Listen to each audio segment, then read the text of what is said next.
Oke, sudah terlihat ya layar saya semuanya di depan. Jadi, rules-nya selama webinar ini mohon menggunakan nama asli Zoom. Contohnya John Does untuk kebutuhan presensi dan e-sertifikatnya juga. Peserta diharapkan menyalakan kamera pada sesi foto bersama sebelum materi kita akan mulai. Selama materi berlangsung, mohon mute mikrofon untuk menjaga kenyamanan seluruh peserta. Pertanyaan dapat disampaikan melalui fitur raise hand atau kolom chat, atau juga bisa nanti ada section kolom pertanyaannya juga ya, gitu. Terus menjaga etika dan profesionalitas selama acara, tidak diperkenankan spam atau promosi yang tidak relevan. Jika ada kendala teknis atau itu bisa nanti menghubungi panitia. Seperti itu.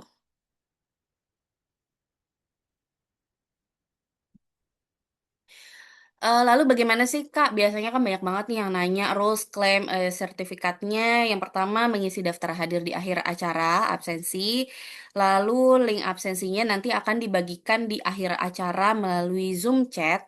Nama di e-sertifikatnya akan diambil dari nama yang diisi pada form absensi. Jadi pastikan namanya itu sudah benar.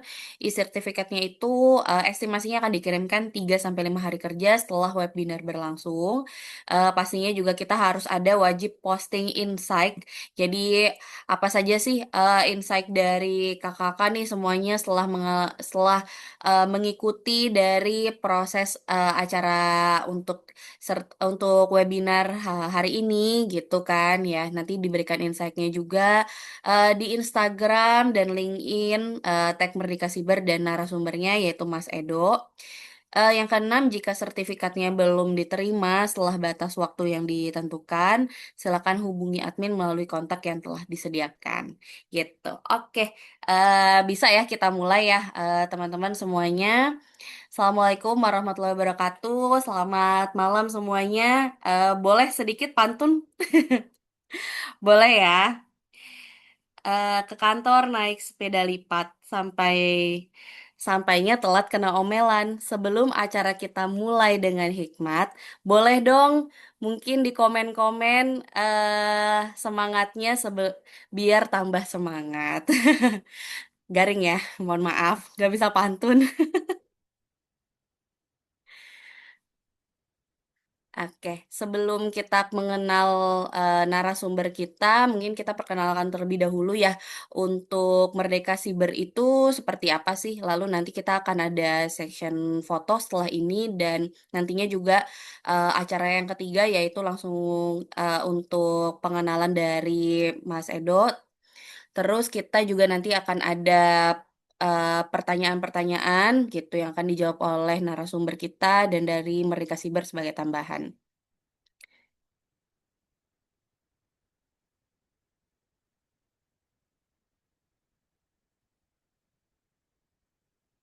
Oke.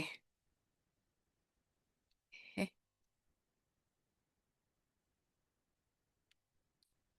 Oke, apa sih Merdeka Siber itu? Jadi, Merdeka Siber itu empowering cybersecurity and digital excellence. Jadi nantinya Merdeka Siber memberikan pelajaran tentang cybersecurity mulai dari nol. Kita juga first bootcamp juga ya. Jadi dengan para mentor yang sudah expert di bidangnya dan dibimbing oleh mentor yang bersertifikat industri dengan pengalaman yang luas.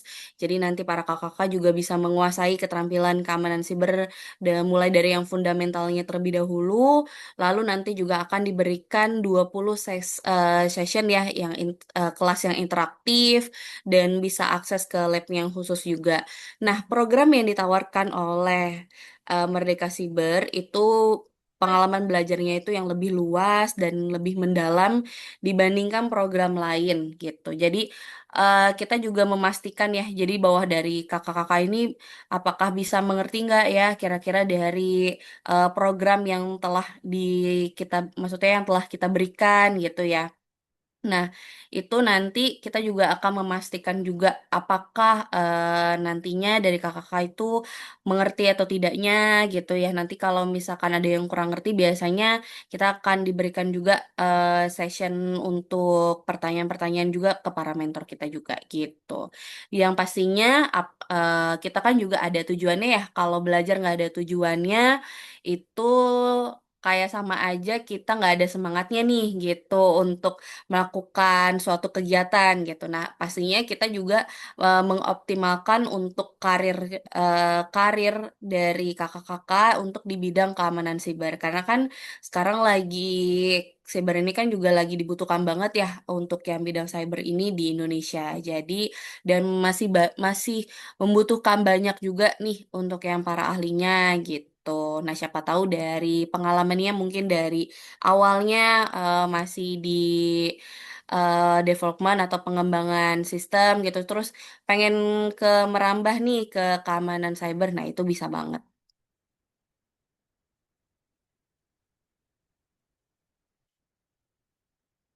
loh kok.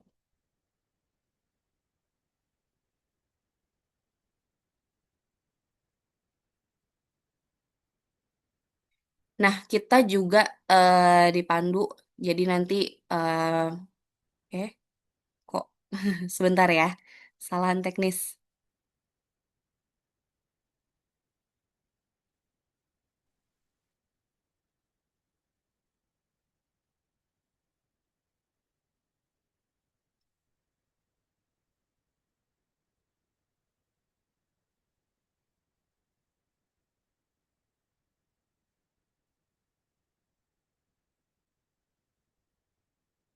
Nah, kita juga dipandu ya, ini banyak banget nih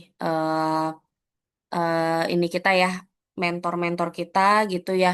Tadinya tuh masih sedikit ya mentornya, sekarang sudah banyak dipandu oleh lebih dari 10 ya mentor yang sudah bersertifikat. Jadi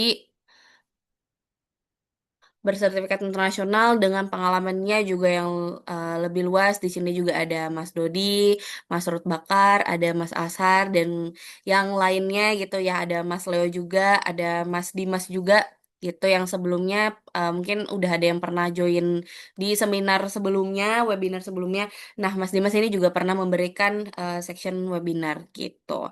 Terus juga kita memberikan 20 kali session live interaktif selama lebih dari 8 minggu. Jadi nanti kita juga memberikan untuk silabusnya, kita juga memberikan pemahamannya itu sesuai dengan karirnya di bidang cybersecurity.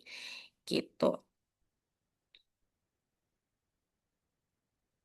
Nah, kebutuhan keamanan siber ini, jadi kalau kita lihat sejarahnya ya, kalau kita lihat sejarahnya itu keamanan siber itu memang sudah merambah dari mulai tahun 2020 ya. Tapi baru melonjaknya itu di tahun 2024 sampai 2025 ini. Sebentar.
Gini aja kali ya, kelihatan nggak ya?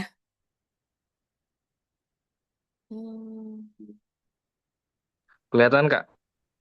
oke.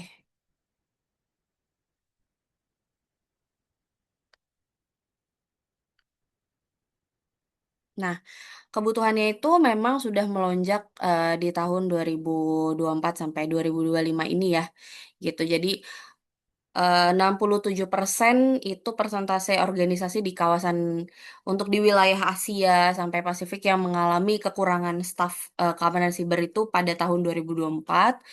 Lalu pertumbuhan proyeksi pasarnya itu di sekitar 17,77% untuk kebutuhan mereka untuk kebutuhan keamanan cybersecurity. Terus di Indonesia sendiri itu hanya 12% yang sudah mencapai tingkat kematangan keamanan cyber secara ini ya. Maksudnya kalau mungkin yang sudah optimal ya untuk keamanan cybernya sendiri dan untuk pendapatannya, wah ini 5,5 billion dolar ya. Jadi di tahun 2024 itu 5,5 miliar dolar US dollar, jadi sekitar 90,6 triliun untuk pendapatan pasar dari keamanan cybersecurity-nya. Jadi yang sudah mengikuti webinar ataupun yang sudah mengikuti kelasnya juga itu langkah yang tepat sih gitu. Jadi tunggu apa lagi ya? Ini udah tahun 2026, jadi kita harus bisa menguasai skill terbaru, apalagi banyak kan teknologi sekarang yang sudah update gitu. Nah, kita juga memberikan live sessionnya itu ada 20 kali, lalu ada akses materinya itu lifetime, rekaman recordnya juga ada untuk kelasnya, live bug bounty programnya juga ada, virtual labs eksklusifnya ada, kita juga ada real final project gitu ya, terus ada e-certificate pastinya, dan grup alumni yang sudah join itu sekitar 850 lebih ya, hampir 1.000 orang gitu. Jadi kenapa sih harus memilih Merdeka Siber ya? Merdeka Siber memang sudah banyak pengalamannya nih gitu.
Bentar ya, ada kendala teknis sedikit.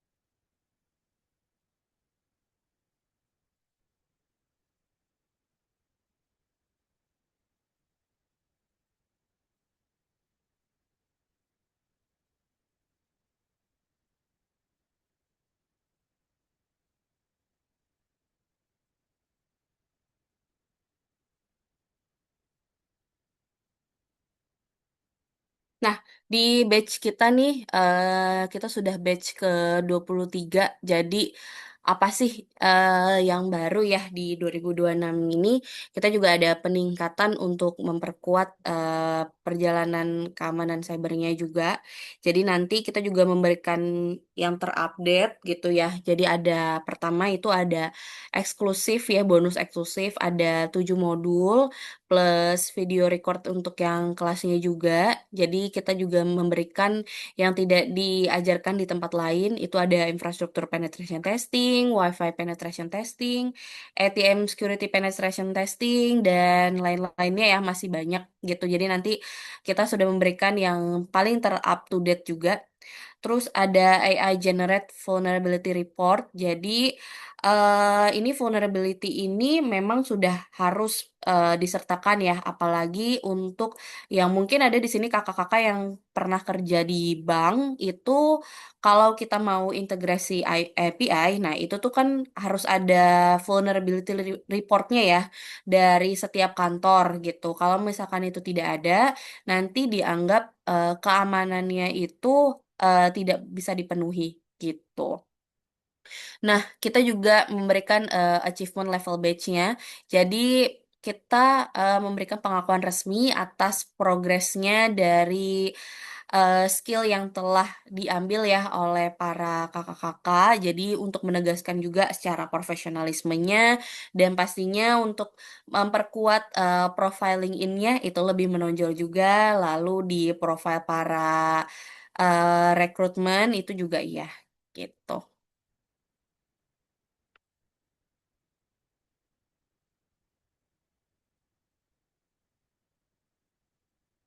Nah, untuk ini juga ada yang keempat ya, jadi nantinya juga ada tantangan belajar baru dengan tampilannya, juga kita memberikan tampilan yang lebih modern juga. Skenario-skenarionya ini kita ambil juga dari yang live-nya juga ya, jadi maksudnya, secara real project-nya gitu, lebih realistis dan lebih interaktif juga di dashboard yang terbaru kita. Nanti kalau misalkan Kakak nih yang udah mau, mau ngambil gitu ya, kira-kira ada dashboard-nya nggak? Oh pasti ada dong gitu, nggak mungkin lah nggak ada. Contohnya mungkin kita ambil dashboard-nya kayak di, Udemy gitu ya dan segala macamnya ya. Nah itu kita juga ada seperti ini.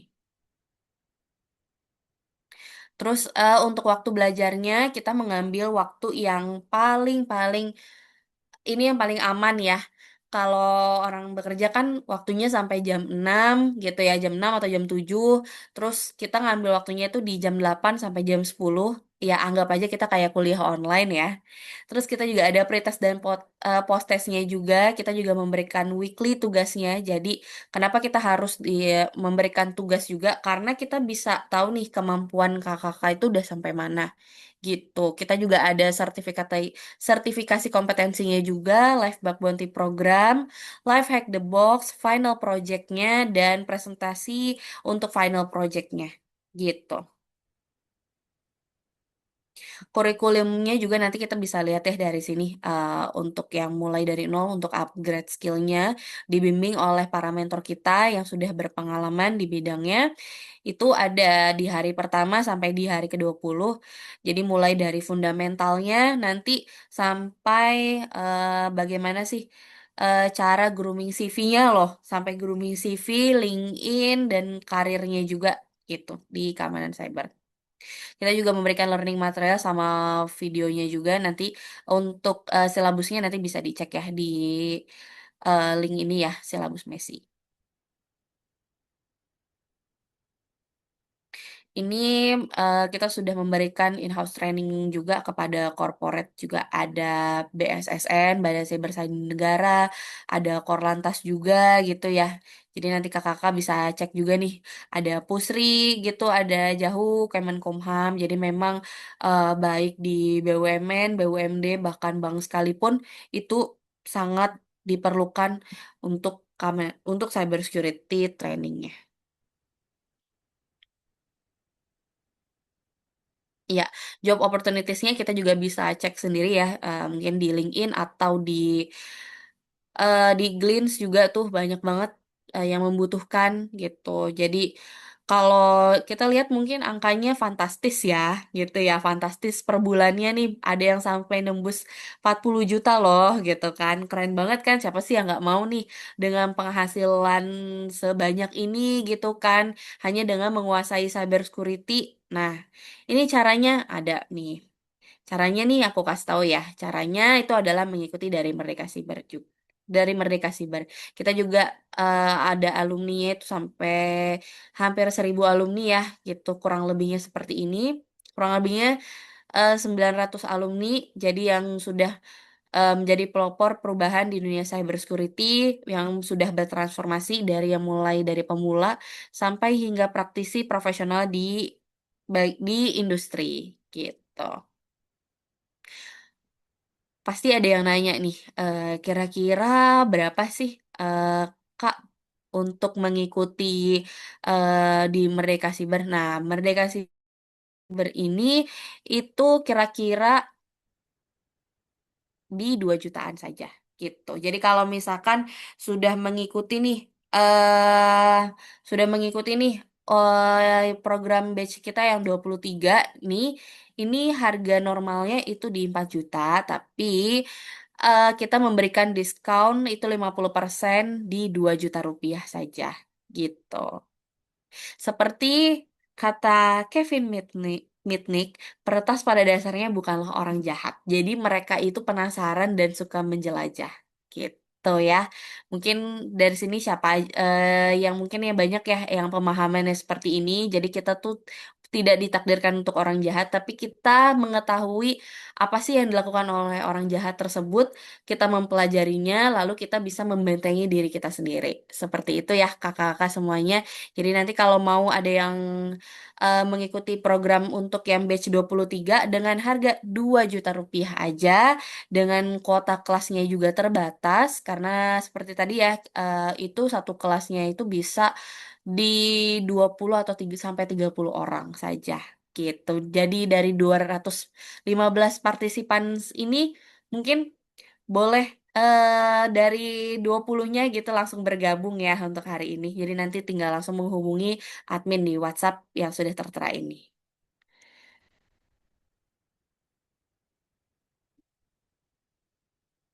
Oke, sebelum kita ke Mas Edo Pratama ya untuk pengenalan ke Mas Edo, kita mungkin ada baiknya foto bersama terlebih dahulu ya, kakak-kakak semuanya. Boleh mungkin di open open cam.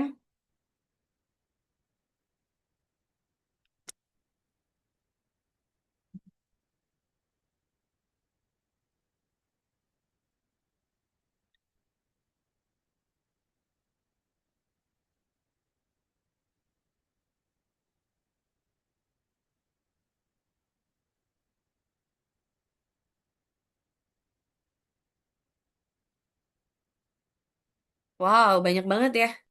Oke, kita mulai ya open cam ya. Siap semuanya?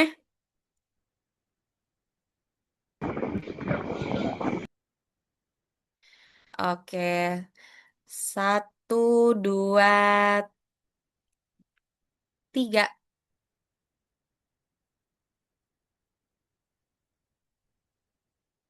Oke, lagi.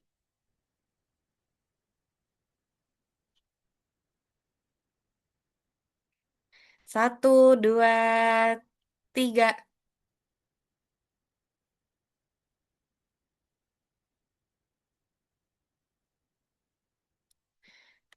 Oke, satu kali lagi ya.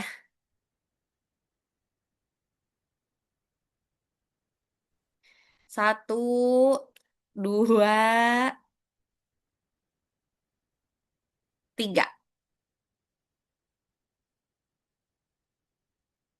Oke, makasih banyak kakak semuanya. Ya, untuk acara selanjutnya kita pengenalan dulu ya sama Mas Edo. Jadi Mas Edo nih, kalau dilihat-lihat mukanya, mana nih Mas Edo? Nah, yang ini nih Mas Edo nih. Kalau dilihat-lihat nih kayaknya masih muda ya Mas Edo ya. Ya, mudah banget. Masih muda banget ya Mas ya. Lulus tahun berapa Mas? Tahun lalu. Oh tahun lalu ya, Ya. keren.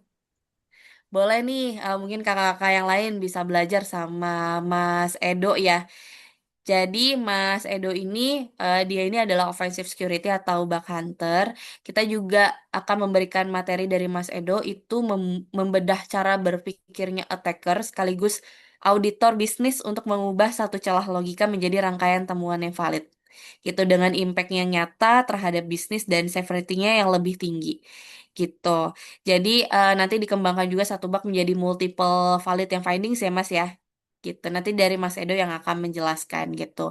Nah, topik yang akan dieksplor juga nanti pola umum business logic vulnerabilities di aplikasi yang modern, terus membaca alur bisnis aplikasi dari sudut pandang attacker itu bagaimana, terus teknik pengembangan satu bug ini one bug ya menjadi multi valid yang findings. Jadi validasi temuannya juga agar diterima program bug bounty-nya juga. Nanti juga akan dijelaskan juga real case dari pengalaman bug hunting. Terus mindset ofensif untuk meningkatkan impact dan severity-nya. Kita juga ada live question and answer untuk bersama dengan Mas Edo. Mungkin boleh diperkenalkan terlebih dahulu dari Mas Edo. Silakan Mas Edo. Oke, izin share screen ya. Ya, siap Mas.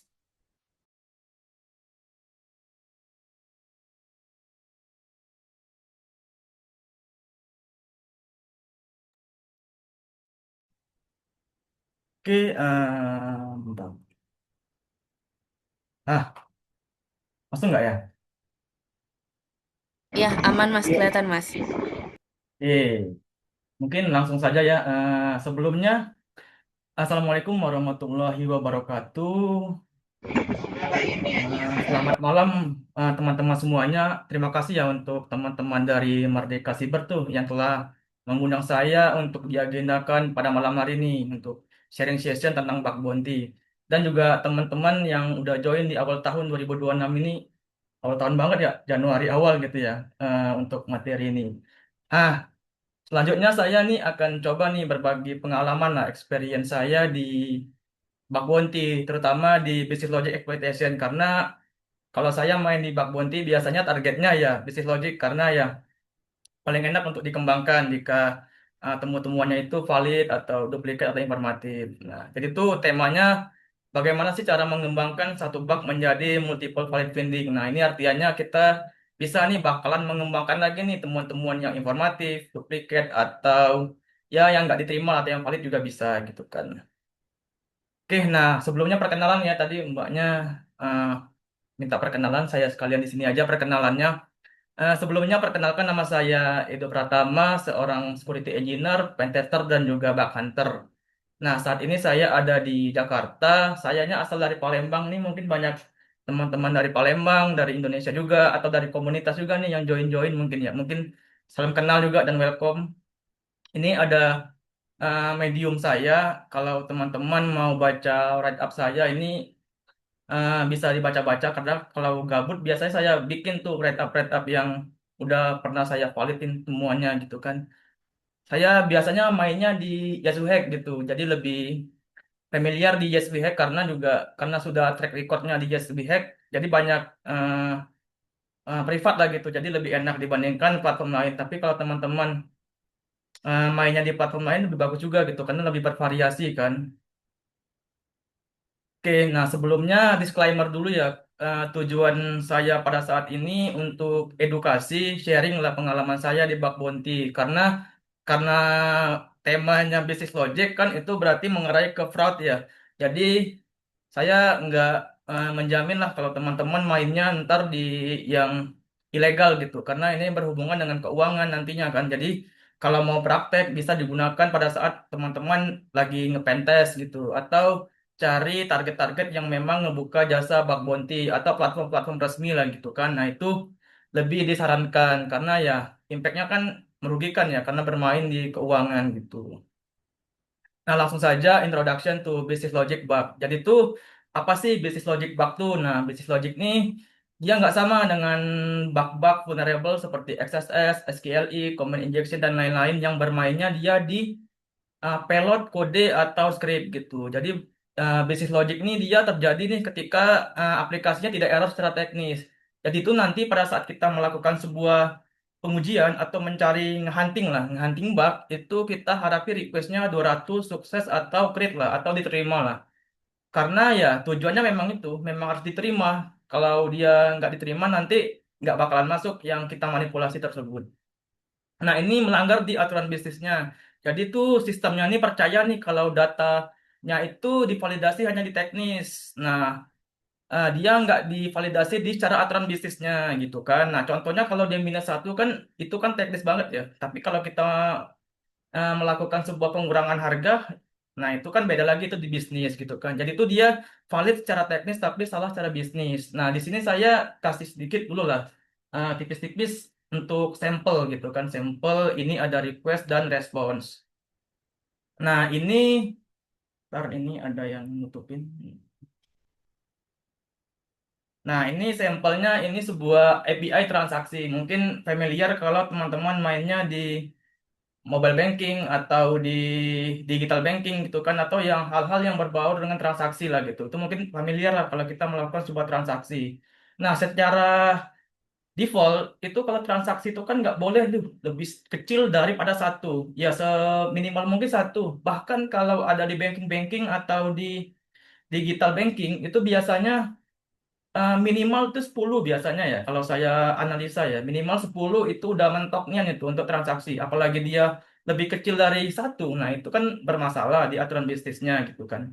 Di client side-nya dia nggak bisa, anggapannya nggak bisa satu, tapi kita bisa bikin satu gitu. Nah, ini kita lihat jumlahnya minus satu. Pada saat kita melakukan send request, itu masuk minus satunya.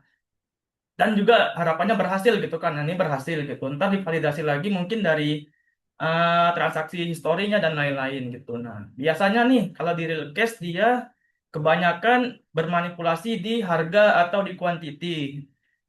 Kalau dia pakai minus kan biasanya sudah dibatasin, mungkin divalidasi nggak boleh menggunakan sintaks gitu. Tapi yang paling mendekati mungkin mengurangi harga gitu ya. Contohnya kita membeli sebuah produk yang harganya 50.000, kita kurangin menjadi 40.000. Nah, itu vulnerable. Atau kita menyalin apa ya? Price produk lain gitu kalau mainnya di e-commerce. Nah, itu juga bisa. Terus bisa juga nih untuk membeli produk yang tidak aktif atau habis. Nah, ini ntar biasanya bermainnya di UI kan, kalau biasanya kalau kita e-commerce ya. E-commerce itu kalau dia stoknya nol, biasanya abu-abu tuh buttonnya itu. Atau kalau apa ya, produk-produk yang diarsipkan lah gitu, itu produk usang lah gitu, yang sudah habis, mungkin yang sudah waktu itu pernah ada flash sale, itu kan sudah habis kan, nah itu juga bisa dilakukan di situ. Terus diskon yang bisa dipakai berkali-kali. Nah, ini ntar berhubungan dengan mungkin coupon abuse gitu. Itu teknik untuk melakukan sebuah memanipulasi di kupon. Mungkin ini bisa digunakan kalau ada bantuan vulnerable lain, yaitu race condition ya mungkin. Nah, race condition itu pada saat kita melakukan sebuah send request, dua request lah anggapanlah, yang secara bersamaan, yang harusnya hanya bisa satu kali, dia dua kali, kedua-duanya masuk. Nah, itu kan bermasalah itu. Jadi itu anggaplah 20% ya. 20% dikaliin 2, 40%. Nah, itu karena dia masuk kedua-duanya. Nah, itu jadi bermasalah. Terus nge-bypass step. Nah, nge-bypass step ini biasanya kalau kita main di e-commerce itu biasanya ada step yang namanya cart atau keranjang. Nah, di situ tempatnya validasi biasanya. Jadi itu kalau ada, anggaplah dia pakai automik. Kalau satu kali gagal, dia nggak bisa lanjut ke step selanjutnya. Jadi itu jangan sampai ada yang gagal lah gitu. Harus sinkron semua, harus match semua gitu. Nggak boleh mismatch gitu kan. Nah, jadi itu mungkin ini stepnya kita nge-bypass sebuah tahapan keranjang itu. Mungkin kita cari dulu endpointnya si checkout itu biar kita langsung ngedirect ke checkout gitu kan. Atau pada saat pembayaran nih, pembayaran kan biasanya sebelum kita melakukan pengiriman tuh si punya punya si produk itu sebelum melakukan pengiriman biasanya dia menunggu pembayaran. Jadi itu kita menunggu pembayaran. Nah, di situ pada saat ada vulnerable business logic, kita bypass nih jadi telah dibayar gitu. Yang sebelumnya menunggu pembayaran kita bypass menjadi sudah dibayar, itu vulnerable juga. Atau mengubah role, mass assignment. Nah, ini juga anakan dari business logic. Sebenarnya banyak sih business logic itu, ada parameter tempering, mass assignment salah satunya gitu kan. Nah, ini mengubah role. Biasanya ini ditemukan di produk-produk yang subscription gitu, yang berlangganan atau lisensi. Nah, itu kan role berbeda antara fitur-fitur yang biasanya kan kalau kita di user biasa itu fiturnya pasti terbatas. Nah, kalau dia usernya yang premium itu pasti berbeda tuh fitur-fiturnya. Nah, biasanya ngedapatinya bermacam-macam ya. Bisa dari get profile, dari lain-lain. Kadang nggak sengaja tuh dia muncul di respons role-nya. Terus kita salin pada saat kita melakukan sebuah perubahan data, profile, method put gitu kan. Nah, itu juga bisa itu tergantung teknik lah ntar di mana mendapatkan sebuah requestnya itu gitu kan.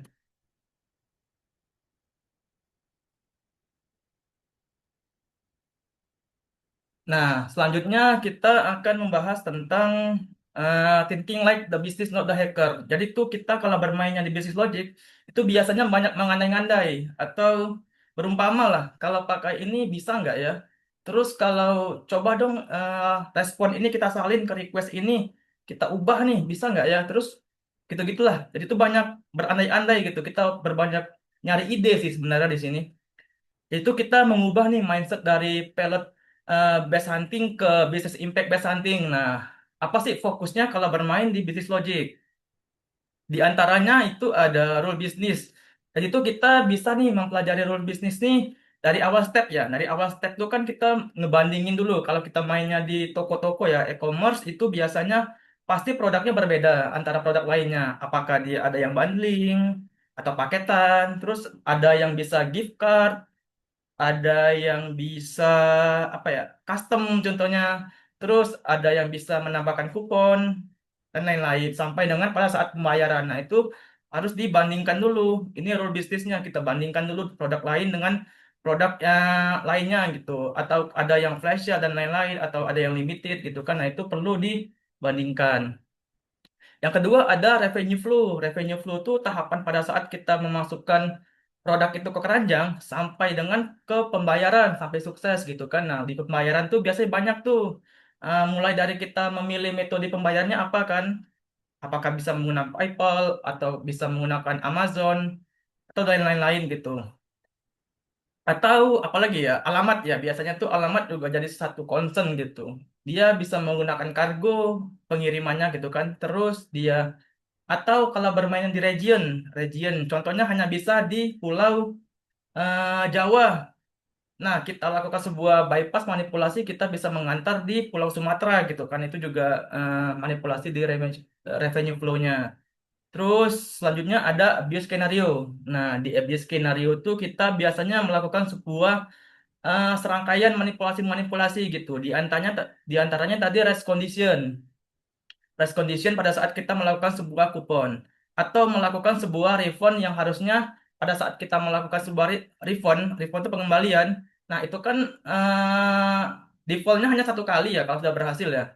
Tetap dia nggak expire. Yang kedua kali kita lakukan sebuah refund bisa. Nah, nanti kedua-duanya dia bakalan mengembalikan barang. Nah, itu kan juga kerentanan di abis skenario gitu. Nah, terus oke, kata kunci. Apa yang tidak boleh dilakukan oleh seorang user. Nah, ini ntar di tahapan report gitu. Jadi tuh pada saat kita report biasanya banyak tuh diskusi-diskusi, terus banyak ya argumen-argumen yang perlu kita pertahanin lah kalau pada saat kita melakukan report gitu kan. Nah, itu kadang ditanyain. eh Biasanya kalau report hanya sampai di check out atau sampai invoice. Nah, di invoice itu kan biasanya ada nominalnya sama waktunya ya, berapa menit gitu kan. Nah, apakah sampai situ saja? Apakah sampai harus pembayaran? Nah, itu harus dicek lagi gitu kan. Nah, itu kalau di Just Be Hack biasanya ditandain net more information kalau dia ada nggak sinkron lah antara si reporting dengan si platformnya. Ntar didiskusi lagi, kita ambil jarak tengahnya sampai ya argumen kita ya harus dipertahanin ya.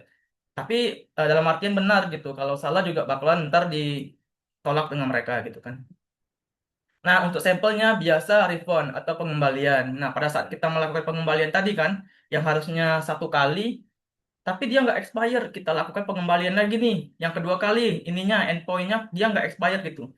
Dan kedua-duanya masuk gitu. Jadi itu kita dapat pengembalian dua kali. Contohnya mungkin bisa poin, bisa berupa saldo. ataupun barangnya gitu kan, dan lain-lain bisa banyak lah impact-impactnya gitu kan. Terus garansi bisa dibeli tanpa produk. Nah, ini juga merupakan kerentanan gitu kan, secara default ya. Kita paling enggak beli produknya dulu lah gitu. Atau paling enggak kita beli produknya sama garansi berbarengan. Ya ada produk gitu kan. Bagaimana kita bisa membeli garansi nggak ada produknya gitu. Nah, ini juga salah satu concern kalau dia ada garansinya. Nah, di garansi itu juga ada harga kadang kan. Terus ada waktu gitu, berapa bulan, berapa tahun gitu dan lain-lain. Nah, itu bisa dicek-cek. Itu kita harus nyari banyak parameter sebenarnya kalau bermain di bisnis logic ini kan. Terus bundle logic yang bisa dimanipulasi. Nah, ini kita ambil contoh dua, bisa nanti di hosting atau di e-commerce. Nah, kita ambil yang di hosting dulu. Biasanya kalau di hosting itu ada paket. Paketnya itu kita beli apa ya, kita beli VPS ya, VPS atau hosting gratis domain, tapi domainnya ini hanya bisa .co.id. Nah, itu sudah satu bundling gitu kan, sudah satu paket. Nah, tapi si domainnya bisa kita rubah menjadi .com yang harusnya nggak ada dengan harga yang sama. Nah, itu satu vulnerable di bisnis logiknya. Yang kedua, pada saat kita melakukan custom, anggaplah baju sama celana ya. Nah, baju sama celananya ini sudah ditetapin warnanya merah, nggak bisa dirubah-rubah warna lain. Tapi kita bisa rubah, ambil produk lain, kita rubah warnanya menjadi warna hijau. Dan dia masuk. Nah, itu vulnerable di bundle logic yang bisa juga dimanipulasi. Jadi itu secara artian ini nggak sama dengan mindset payload based hacking. Jadi itu kita lebih banyak, kalau kita lebih paham flow bisnisnya lebih enak gitu kan. Jadi lebih banyak mengandai-andai gitu kata saya tadi kan, jadi tuh bermainnya di logika kalau di bisnis logic ini gitu kan. Nah, ini ada mapping application workflow. Itu sebelum kita melakukan sebuah pencarian, nge-hunting ini, kita harus pelajarin dulu nih workflow-nya, mulai dari browse, atau kita cari produk masuk ke keranjang, sampai ke keranjang ada endpoint apa lagi, terus di checkout ini ada endpoint apa, terus apa yang bisa kita main-mainkan, terus di payment, apa yang bisa kita lakukan lagi, terus sampai order confirmation. Nah, pada saat di browse, ini biasanya banyak nih parameter-parameter yang aneh gitu. Jadi itu enaknya bisnis logic itu harus ada perbandingan produk satu dengan produk lainnya. Jadi itu kita bisa menyalin-nyalin terus membanding-bandingkan hal yang nggak bisa dilakukan kita lakukan gitu kan. Nah, di antaranya mungkin ada parameter manipulation. Nah, ini mungkin hal yang paling sering lah orang-orang kalau mainnya di bisnis logic itu pasti mencari parameter dulu. Mulai dari harga, quantity, kalau ada diskon, gift card, custom, bundling, apalagi flash sale, atau kalau ada fitur lelang gitu dan lain-lain. Nah, itu biasanya banyak tuh kalau mau dicari-cari, bisa juga cari di respons biasanya. Kadang tuh banyak tuh parameter-parameter yang ditampilkan di respon, atau juga dia kadang menampilkan endpoint juga kadang di responsnya itu kan. Nah, selanjutnya di cart atau keranjang. Di keranjang ini biasanya jadi tempat validasi. Validasi sebelum kita masuk ke step checkout gitu. Jadi itu kalau dia nggak match, jadi itu dia nggak bisa tertahan itu di keranjang, nggak bisa next step di checkout. Jadi itu bagaimana sih cara kita melakukan sebuah nge-bypass lah gitu. Biar kita nggak ngelewatin si keranjang ini, langsung saja ngelempar ke checkout. Mungkin kita cari dulu endpoint checkout itu apa gitu. Pada saat kita ngedirect pengiriman parameter, pada saat kita melakukan sebuah pemasukan keranjang, nah itu langsung kita tempel aja ininya apa, endpointnya gitu. Itu mungkin contoh ya gitu kan. Mungkin ada lagi tuh parameter-parameter put mungkin. Metode ya, metode put gitu kan, mungkin di keranjang ini kan kita nggak tahu. Nah, itu perlu cek satu-satu kalau kita bermainnya di bisnis logic. Selanjutnya di checkout. Nah, di checkout ini mungkin ada kupon abuse ya, kupon abuse yang mulai dari stack kupon, repeat kupon. Nah, ini yang berhubungan dengan race condition tadi. Nah, ini mungkin banyak di sini nih, bisa jadi ada manipulasi metode pengiriman dan lain-lain gitu kan. Di payment nih biasanya tempatnya banyak juga nge-bypass nih. Contohnya itu biasanya nge-bypass yang harusnya masih menunggu pembayaran, kita belum bayar nih, kita rubah menjadi sudah dibayar gitu kan. Nah, ini juga kena di situ. Nah, ini banyak biasanya di tes-tes juga di sini. Atau bisa lagi nih memanipulasi jumlahnya gitu, atau kuantitinya, atau harganya, atau produk ID-nya gitu kan. Nah, itu tergantung dari habit sebuah aplikasinya gitu kan. Selanjutnya order confirmation. Nah, ini biasanya ada inventory abuse. Kalau dia ada validasi lagi nih, produk ini kan yang harusnya stoknya nol, harusnya di disable, terus kita rubah lagi kita jadikan enable gitu, atau bisa melakukan sebuah negosiasi lagi, harganya kita kurangin atau stoknya kita kurangin, atau stoknya kita tambahin nih. Misalnya kalau flash sale itu maksimal satu user dua, kita lakukan manipulasi kita jadi tiga. Nah, itu kena juga gitu. Nah, selanjutnya bagaimana sih cara kita menemukan bug business logic tuh untuk pertama kali? Mungkin yang pertama harus kita lakukan sebuah cek-cek dulu nih di UI-nya apakah bisa kita bypass. Nah, ini biasanya kalau nge-bypass UI ini berhubungan dengan stok nol atau produk habis. Itu kan kalau kita lihat pasti abu-abu ya, kalau ya kebanyakan ya yang familiar tuh abu-abu, stoknya nol nggak bisa diklik karena di hide buttonnya. Nah, kita cari aja PID atau produk ID-nya, kita cari, kita salin ke request yang baru yang masih bisa, kita coba gitu. Terus nge-replay request lama. Nah, request lama nih contohnya mungkin yang refund pengembalian barang lah gitu kan, yang harusnya hanya bisa satu kali. Atau kalau ada dulu kita pernah melakukan sebuah pembelian barang. Barang itu udah pernah kita beli selama 1 minggu yang lalu. Nah, harusnya produk barang yang anggapanlah rare lah itu, langka lah itu. Nggak ada lagi tuh, hanya di hari itu aja. Tapi kita masih nyimpan requestnya. Kita send lagi, rupanya masih bisa, masih nambah. Hanya kita mungkin kita ganti tokennya aja atau lain-lainnya, kita modifikasi gitu kan. Nah, itu contohnya. Terus memodifikasi parameter tersembunyi. Nah, parameter tersembunyi ini berhubungan dengan mass assignment tadi. Mungkin kebanyakan ya.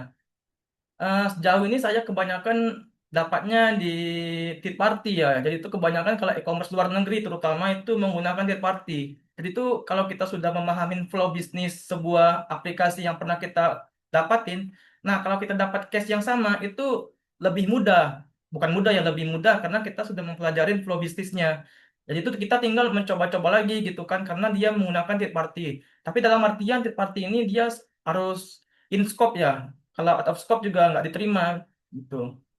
Nah, itu kalau dia third party, kita bisa lihat dokumentasi API-nya gitu kan. Nah, kita lihat atau kita bisa ngebandingin dari produk yang sebelumnya atau targeting sebelumnya yang pernah kita valid atau duplicate atau informatif. Nah, kita terapin lagi di targetan yang menggunakan third party yang sama gitu kan. Terus mengubah order of request. Nah, ini biasa sih mengubah harga, mengubah quantity dan lain-lain. Mungkin menambahkan, uh, soalnya dia bisa nih melakukan sebuah COD, tapi kita tambahkan COD rupanya bisa gitu. Nah, ini juga kerentanan di change order of request. Terus force direct endpoint access. Nah, ini lebih ke pada saat kita melakukan sebuah nge-bypass keranjang tadi ya. Biar kita cari dulu nih endpointnya si checkout, biar langsung kita lempar aja ke checkoutnya, itu nggak usah divalidasi lagi di keranjang tuh biar dia nggak gagal gitu kan. Nah, itu juga bisa teknik-teknik sih, sebenarnya banyak teknik-tekniknya gitu. Terus responnya sederhana. Responnya sederhana nih mungkin yang tadi ya, yang coupon abuse. Dan juga bisa kalau ada lelang ya biasanya ya. Kalau ada lelang, ngebit-ngebit itu ya. Ngebit-ngebit itu yang harusnya satu kali, satu user, kita lakukan bid lebih dari satu kali, dia masuk. Nah, itu juga race condition gitu.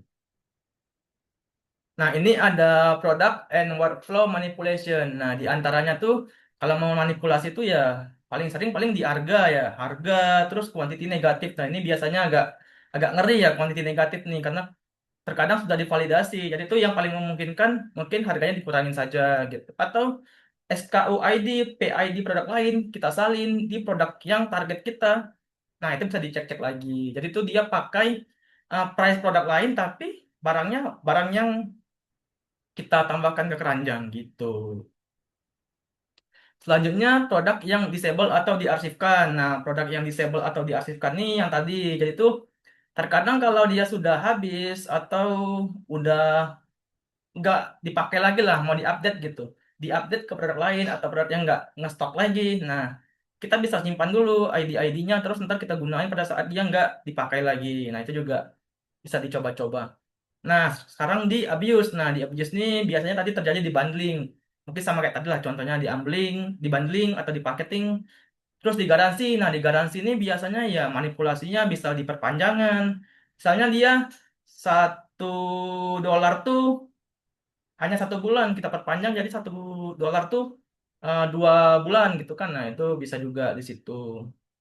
Atau menyalin garansi produk lain, kita pindahin nih produk yang target tuh biar lebih murah gitu karena itu juga bisa dicoba-coba. Selanjutnya checkout abuse. Nah, checkout abuse ini lebih ke bagaimana cara kita mengganti sebuah produk lain setelah payment. Nah, tadi itu kalau di payment itu biasanya dia sudah ditetapin nih, tinggal kita bayar saja nih. Nah, pada saat kita lakukan sebuah intercept atau kita tapping networknya, ada endpoint yang unik nih, parameternya juga unik nih. Coba deh kita lakukan sebuah manipulasi di anggapanlah ID-ID apa gitu, kita salin, kita ganti ke ID produk lain yang lebih murah mungkin biar harganya jadi murah gitu kan. Nah, bisa juga di situ. Atau manipulasi ini biar harganya atau jumlahnya biar nggak sinkron atau mismatch gitu pada saat pembayaran. Nah, itu juga bisa dimanipulasi lagi pada saat melakukan checkout. Nah, ini masuk ke checkout abuse.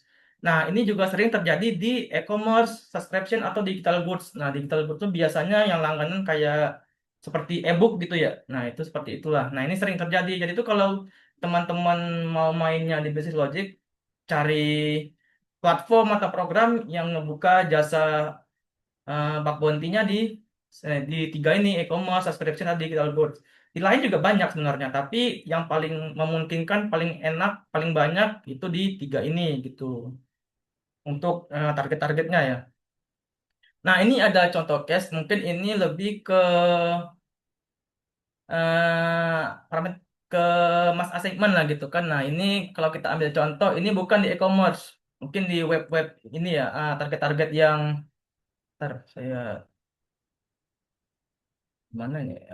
Nah, target-target yang mungkin ya gini-gini ada input-inputan gitu kan. Nah, ini dia kalau kita lihat yang atas itu dia nggak ada nih melakukan ini request defaultnya ya, nggak ada nih melakukan sebuah request yang melakukan delete ya gitu kan. Nah, kita bisa lihat di responnya dia ada delete gitu. Coba deh kita lakukan sebuah salin nih parameternya nih, parameter delete by ini kita salin ke requestnya dan kita send. Nah, dan rupanya dia create tuh masuk gitu kan.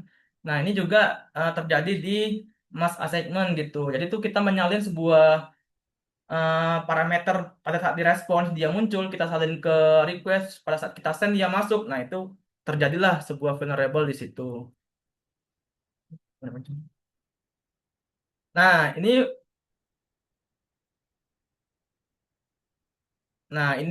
contoh. Ini bagaimana sih cara kita mengembangkan satu bug nih untuk menjadi multiple valid finding. Nah, ini trik-trik yang sering saya lakukan kalau bermainnya di Business Logic lah gitu. Jadi itu pada saat kita melakukan sebuah report, nah harapan kita pasti banyak impact lah gitu. Jadi itu kalau saya melakukan sebuah temuan itu satu endpoint itu bisa lama sebenarnya, bisa untuk 2-3 kali gitu reporting dan harapannya diterima kan.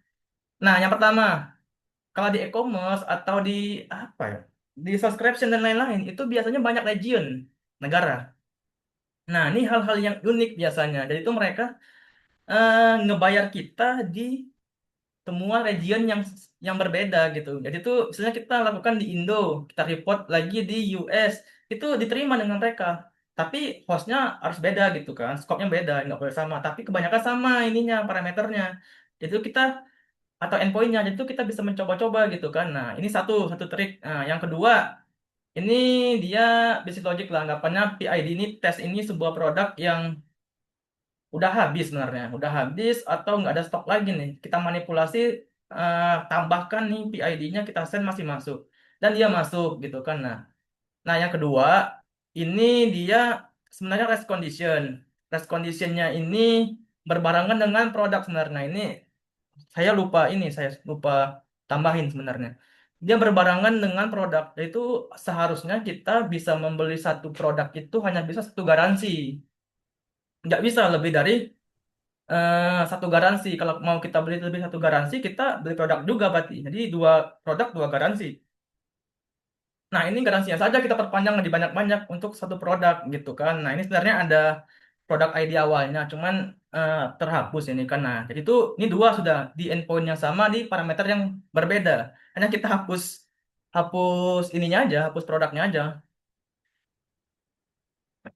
Nah, yang ketiga ini beli garansinya saja dengan menghapus si produknya. Nah, seharusnya kita harus beli produknya juga, nggak boleh nih ngebeli garansinya saja harus dengan produknya. Nah, ini bisa itu. Yang kedua tadi itu dia harus sama produknya gitu. Yang ketiga ini hapus dulu ininya produknya, tapi garansinya kita tinggalin gitu. Jadi itu yang pertama kita melakukan anggapanlah sebuah bisnis logic yang produknya habis. Yang kedua kita melakukan sebuah penambahan garansi di produk yang nggak ada garansi. Yang ketiga kita melakukan sebuah pembelian garansi eh, yang nggak ada produknya.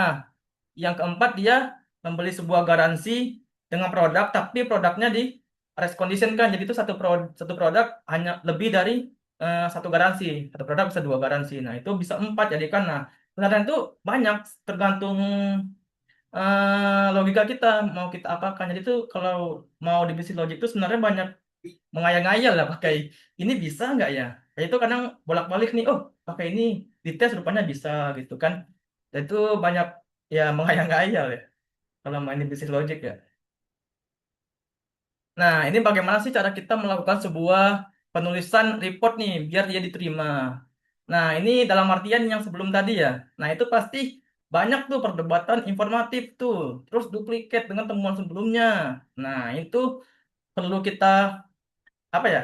Penjelasan kita sih sebenarnya ya.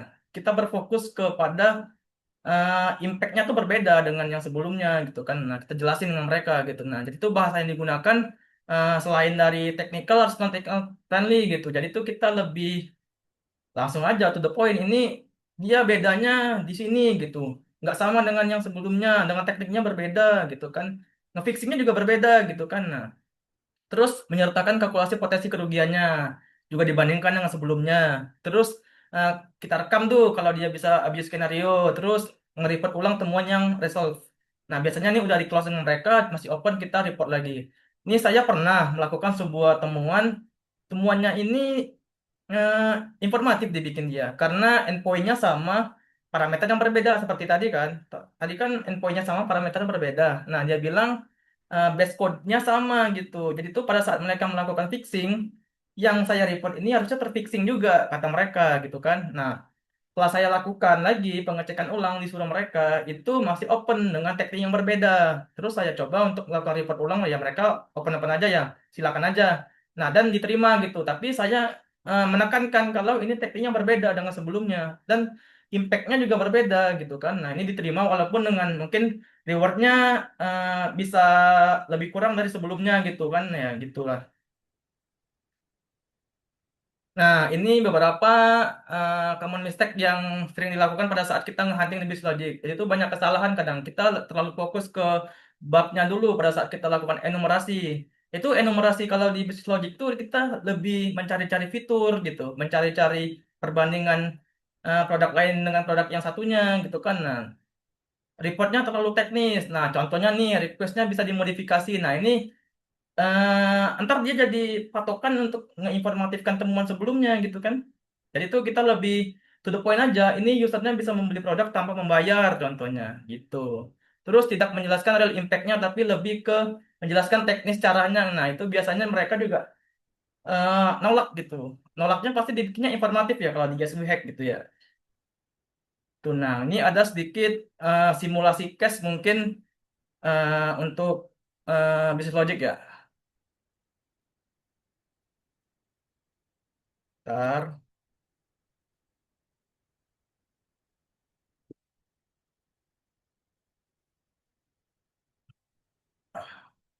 Nah, saya coba simulasikan.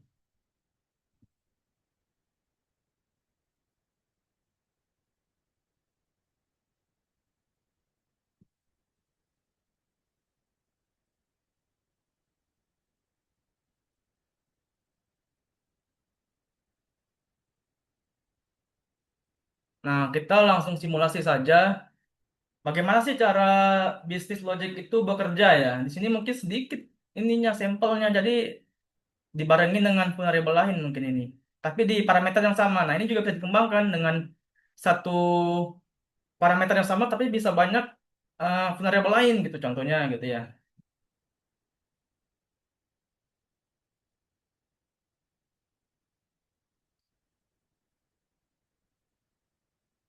Nah, ini login dulu saya pakai Juicy Shop karena ini mungkin lab lama ya. Lab lama ini masih oke juga untuk latih-latihan. Nah, ini kebetulan ada case-nya di sini.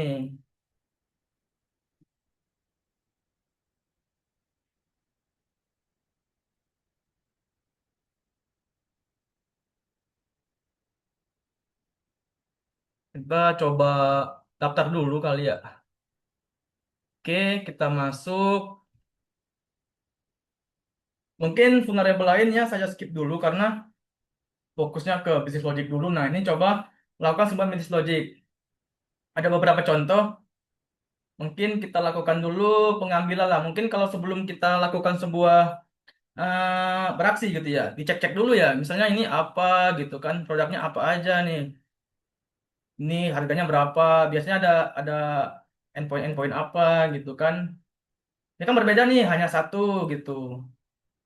Terus ini sudah habis. Nah, ini yang biasanya dicek-cek. Nah, ini tiga, ini hanya satu gitu kan. Nah, ini bisa dicek-cek gitu kan. Nah, itu kalau tahapan-tahapan awal main di bisnis logic di e-commerce tuh biasa seperti ini. Kita cek-cek dulu, terus kita tambahin nih.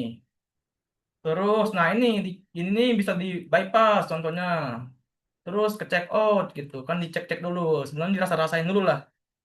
Apa diisi dulu. Nah, ini mobilnya apakah bisa dimanipulasi? Terus zip code-nya apakah bisa, biasanya kan zip code ini hanya bisa di region tertentu, nggak bisa nih di luar dari Indonesia contohnya. Address-nya, terus kotanya, kota apa gitu kan, nah bisa dimanipulasi gitu. Nah, dirasa-rasa dulu lah, sampai sini rasa-rasa, sampai ujung gitu kan. Kita cek nih endpoint-endpoint apa aja yang ada di sini, fitur-fitur apa aja di sini kan. Itu. Nah, ini kan contohnya nih ada menggunakan apa nih, menggunakan roket kan, atau menggunakan apa nih, fast delivery biar cepat, standar delivery, kargo apa nih, ini pakai roket nih biar cepat nih katanya. Gitu. Nah, oke. Jika sudah, mungkin ntar baru masuk nih ke worksheet-nya, kita tapping apa aja endpoint-endpointnya gitu kan. Nah, mungkin langsung saja saya di sini kita cek dulu pertama kali. Ini hapus dulu nih. Kita cek,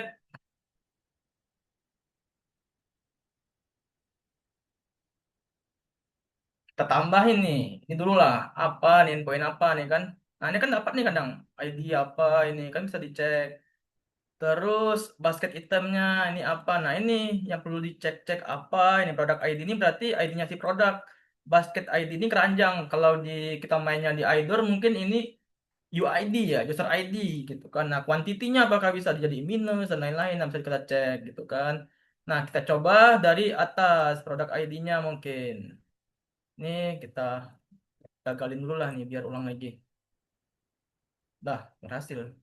Oh, ada error ya. Nah, contohnya kita ambil yang ini kali ya. Apakah dia bisa? Kita ambil karena dia satu produknya. Ini kita jadi 42. Ini kuantitinya apakah bisa kita lebihin dari satu jadi tiga lah anggapannya. Nah, nggak bisa kan? Nah, ini sebenarnya seperti ini kita coba-coba mengayal-ngayal ya. E3 nggak bisa. Kalau dia bisa, vulnerable nih.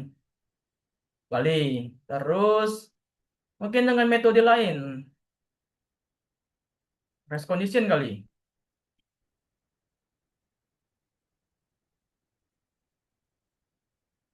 Mungkin dengan race condition sederhana.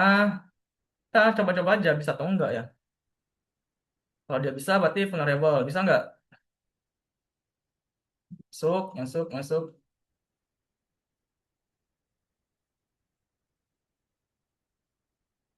Kagak masuk. Hanya satu.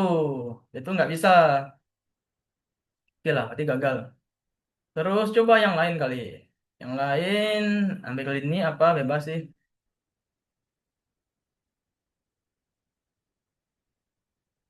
Kita coba manipulasi kuantitinya. Apakah bisa kuantitinya kita manipulasi?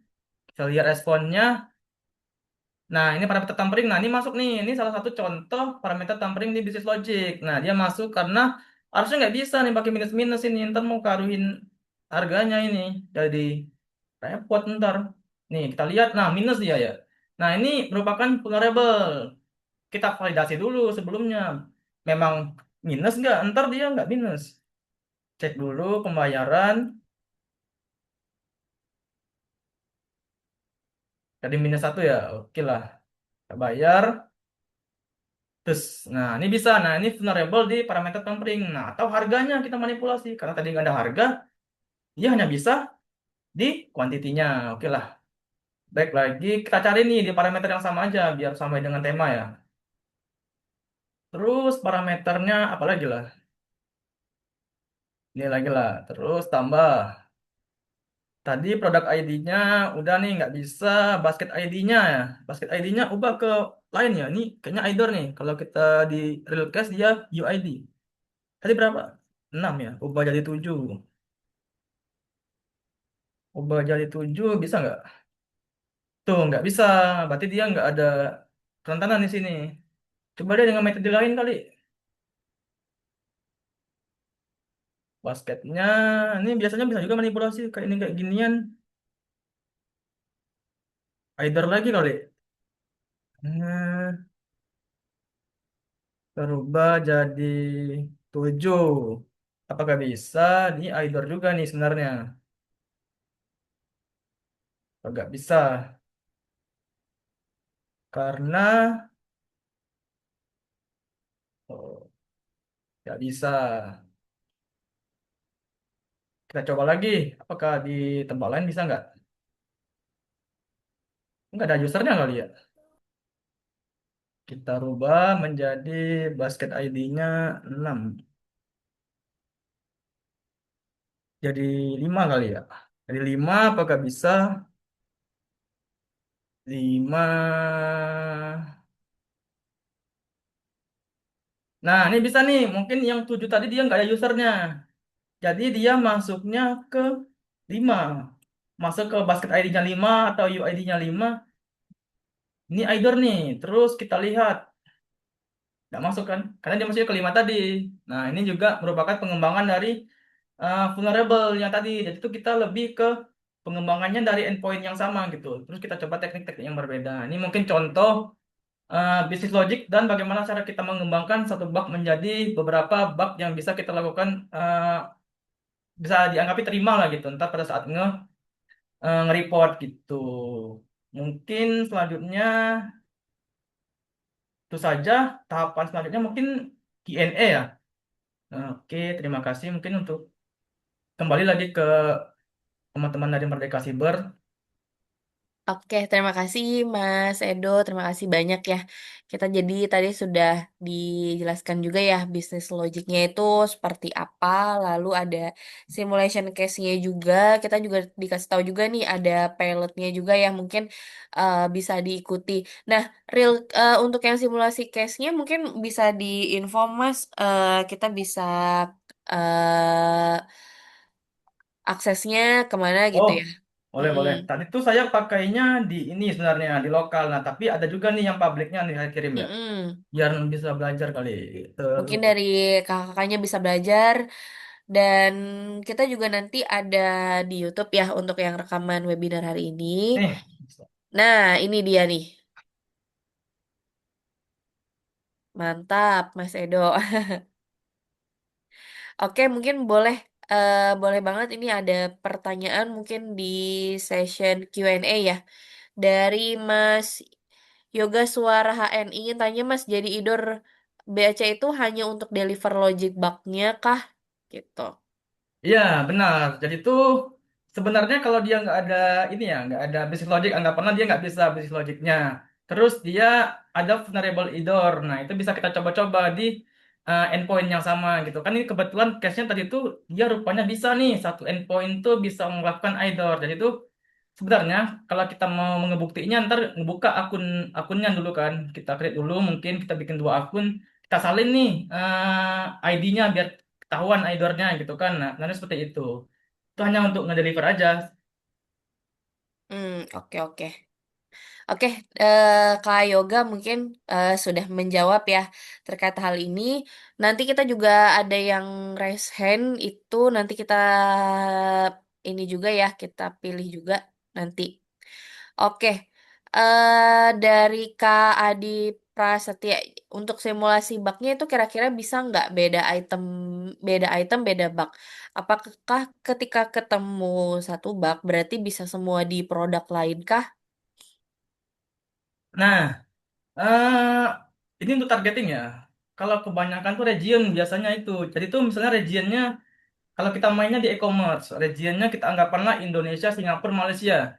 Nah, itu skopnya kita pastiin dulu berbeda. Karena tuh terkadang pada saat kita skopnya dari si penyedia bug bounty itu berbeda-beda. Contohnya, dia nyediain Singapura, terus skopnya terus nyediain Indonesia. Nah, itu kita pilih salah satu reportnya ntar yang mana. Nah, itu kalau dia menggunakan satu apa, third party yang sama, itu sama biasanya. Itu kita report aja. Kan beda nanti pada saat kita milih option targetnya beda itu. Oke, random lagi ya. Ini ada yang raise hand tadi dari Kak Risalah Kolbu dan Kak Arta. Oke, Oke, boleh Kak Risalah Kolbu. suara saya terdengar. Iya, terdengar Kak Risalah Oke, Kolbu. makasih untuk kesempatannya. Ini Mas mau nanya, kalau misalnya Oke, untuk boleh. analisa itu kan biasanya di e-commerce gitu ya, atau kalau beli hosting segala macam. Itu Mas biasanya beli produknya dulu baru bisa menganalisa seluruh API yang ada di situ, atau nggak perlu beli? Nah, Gimana? oke, bagus. Nah, pertama ya, kalau dia produk yang biasa, yang e-commerce, itu nggak harus membeli produknya. Biasanya langsung muncul itu. Tetapi yang jadi pertimbangan itu biasanya kalau yang subscription ya. Contohnya anggaplah GPT. Nah, GPT yang plus atau yang pro itu kan beda tuh, harus beli dulu. Nah, itu ya memang harus kita lumayan effort ya. Terkadang tuh seperti itu, kita harus effort juga kalau dia bermainnya di subscription. Jadi kita harus ngebelinya dulu. Tapi kalau kita bisa nge-bypassnya itu baru vulnerable. Atau kita bisa lakukan sebuah manipulasi di role-nya itu, biar kita nggak perlu ngebeli. Nah, itu juga vulnerable. Tapi kalau lebih enak lagi, kita harus ngebeli supaya kebanyakan ya nge-hunter itu ya terkendala dengan itu karena dia harus ngebeli dulu juga. Harganya kadang juga lumayan gitu, apalagi luar negeri ya mainnya dolar atau euro kan itu lumayan. Jadi itu kalau lebih enak lagi beli sih sebenarnya gitu. Tapi selama ini kebanyakan kasus yang Mas temui, Masnya beli produknya atau nggak perlu? Saya kalau main di e-commerce nggak beli. Untuk mendapatkan sebuah fitur-fiturnya atau parameter-parameter yang berbeda kan kita hanya tinggal mencari produk yang aneh gitu. Anggapanlah produk-produknya, contohnya yang produk A ini nggak ada paketan, yang produk B ini ada paketan. Nah itu tinggal kita salin aja kan. Banyak sih nggak, saya nggak sampai beli sih, lisensi pun juga enggak sih kadang nggak beli. Oke, oke, makasih Mas. Aman, Oke, aman. Kak Rizal Kolbu tadi berarti sudah menjawab ya? Siap Kak. Oke, siap, sudah clear ya. Mungkin boleh dari Kak Arta. Suara saya kedengaran nggak? Ya, Dengar. terdengar Kak Arta. Ini saya mau tanya yang bug yang bisnis logic lagi, Mbak. Yang kalau misalnya di salah satu e-commerce gitu kan, atau salah Mm-mm. satu di marketplace kan itu ada buat inputin harga kan. Nah, kalau misalnya kita inputin sampai 99.999 gitu, terus masuk ke harganya, terus dia ngecetak kayak apa namanya ini? Invoice, Ngecetak apa? invoice-nya ya. Barang yang kita beli. Ya, Ah, tapi kita manual mas, nggak pakai booth. Itu udah masuk ke bug juga kak. manualnya gimana caranya? Di langsung dari ini, dari UI itu gimana? Kan tadi kalau iya, iya dari UI-nya gitu mas. Karena saya pernah nemu juga Oh, oke yang oke. kayak Nah gitu. Tapi sebenarnya nggak pakai di, booth manual. Itu masuk. nah itu sebenarnya bisa dicek lagi Mas. Terkadang dia ada sebuah apa ya? Konfirmasi ya, konfirmasi atau sampai gini lah. Kalau pembayaran itu minimal mungkin sampai dengan pembayaran yang ada waktunya gitu nah, yang sedang menunggu pembayaran itu. Sampai Nah situ. kalau itu berhasil sampai situ aja sudah cukup. Terus saya sampai dicetakin loh, sampai dikirimin email gitu mas. Email buat pembayarannya. Nah, pas saya lihat itu harganya itu nggak masuk akal sampai triliunan lah. Ya kalau dia berubah masuk Mas. Itu biasanya masuk seperti apa mas kalau gitu? severity-nya. Kalau masnya ngerubah mungkin di parameter tertentu ya, ntar di business logic gitu kan. Severity-nya ini ya, apa nilainya? Ya. Ya, dia kalau di business logic ini maksimal dia sampai high, Mas. Saya Oh, pernah nyoba, kalau dia nggak mempengaruhi user lain, dia cuma sampai high gitu, sampai high gitu, nggak bisa sampai kritikal. iya, iya. Makasih ya Mas. Udah itu aja Siap, Mas. siap.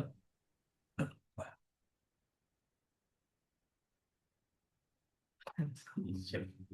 Oke, ini banyak banget nih pertanyaannya dari kolom Q&A. Mungkin dipilih dari Kaniam.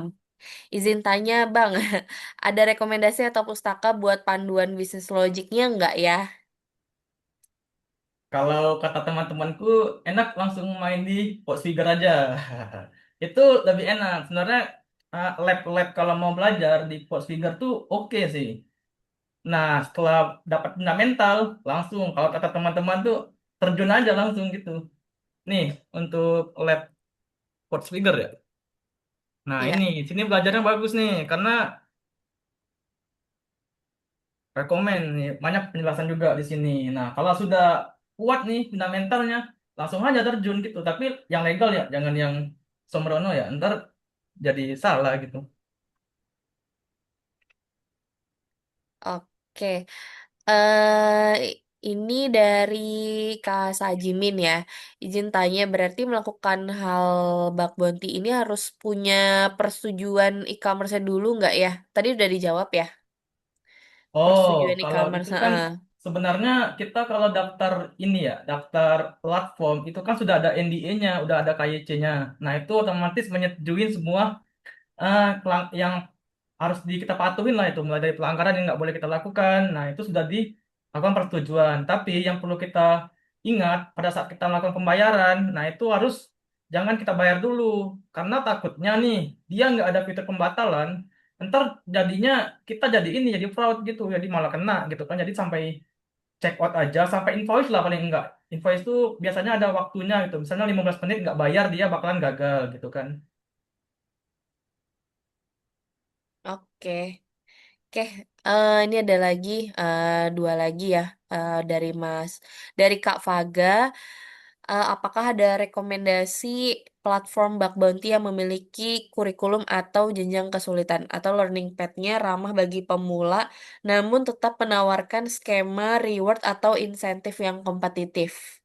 Oke, sebenarnya kalau Yes We Have punya learning pad-nya tuh kalau nggak salah Dojo ya. Dojo kalau nggak salah. Ini Dojo. Nah ini sebenarnya ini lab juga, ini lab belajar di Dojo Yes We Have. Nah kalau kita dapat vulnerable di Dojo ini juga biasanya rewardnya dia bisa merchandise gitu. Nah ini Dojo Yes We Have itu dia ini platform bug bounty tapi juga platform untuk belajar juga kalau nggak salah, iya sih. Coba cek dulu ntar salah. Iya kalau nggak salah iya. Nah iya kan. Itu bisa belajar juga di sini. Terus kalau teman-teman pingin lihat write up, sebenarnya HackerOne itu punya ini write up. Nah, di situ teman-teman juga bisa ngelihat sih bagaimana sih seorang bug hunter itu mendapatin ininya, dapatin bugnya gitu kan di HackerOne. HackerOne-nya juga ada WU gitu. Jadi itu lebih enak lagi kalau teman-teman dapat ide terus tinggal cari aja di sini. Mana tahu sudah publish dan bisa dimanfaatin gitu kan. Tuh. Ini kali ya, ntar tak kirim. Nah, oke.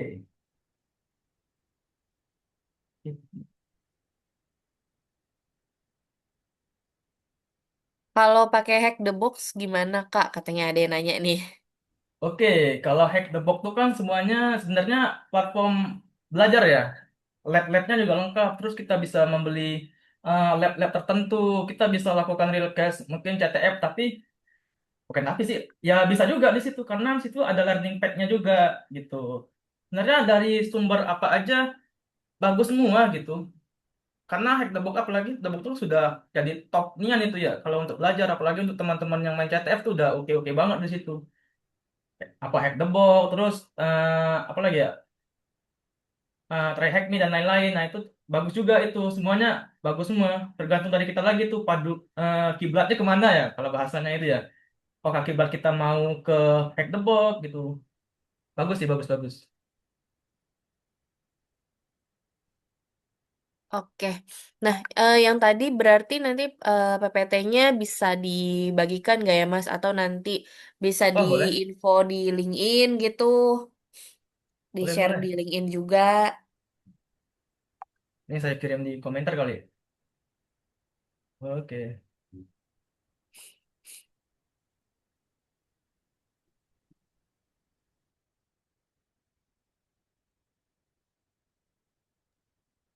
Nah,